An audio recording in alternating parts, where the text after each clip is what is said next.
show of force from North Korea. The rogue nation reportedly launching a massive military drill overnight as President Trump calls the entire Senate for a briefing at the White House.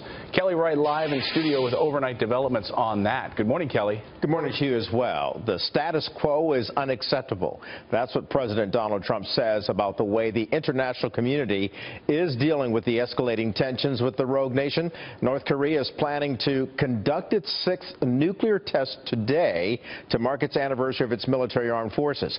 Now, the U.S. believes the regime is trying to develop a nuclear weapon capable of reaching the U.S.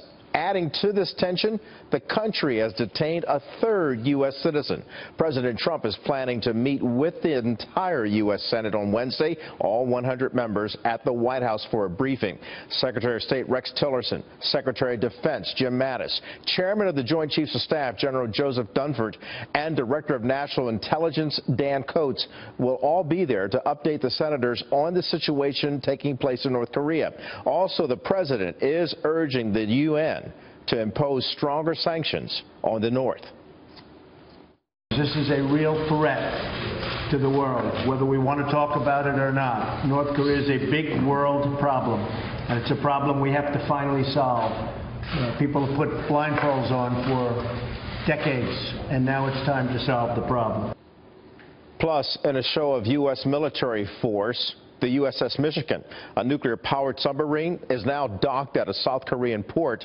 U.S. Ambassador to the UN, Nikki Haley, says the United States and China are partnering for the first time to develop a strategy that might curb North Korea's nuclear appetite to denuclearize it. Meantime, she issued a stern warning to North Korea. The United States is not looking for a fight, so don't give us a reason to have one.